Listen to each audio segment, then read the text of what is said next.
గుర్రాల దొంగతనం కాదు నేర్చుకోవాల్సింది, ఎంతటి కొత్త గుర్రాన్నైనా ఎలా లొంగ తీసుకోవాలో నేర్చుకోవాలి. క్షణాల మీద మాయం కాగల గుర్రపు స్వారీ నైపుణ్యాన్ని నేర్చుకోవాలి అన్నాడు రాజుగురువు గంభీరంగా.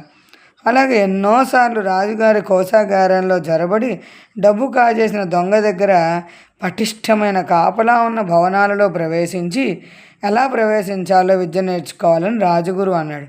అలాగే ఆయన ప్రతి నేరస్తుడి నుంచి నేర్చుకోవాల్సిన ఏదో ఒకటి ఉన్నదని చెబుతూ వచ్చాడు. ఆఖరికి ఒక నేరస్తుని చూపుతూ, కారాగారాధికారి, ఇతన్ని అసహించుకొని వాళ్ళు లేరు, తనకు మేలు చేసిన వారికి కూడా కీడు చేస్తాడు. కృతజ్ఞత అనేది ఏ కోశానా కూడా లేదు. ఏ క్షణాన్ని ఏది తోస్తే అది చేస్తాడు. ఇతని మూలాన్ని ఎందరో స్త్రీలు మానం కోల్పోయారు, ఎందరో మనుషులు ప్రాణాలు కోల్పోయారు అన్నారు. మరి ఇలాంటి వాడి దగ్గర ఏం నేర్చుకోవాలి అని అడిగాడు.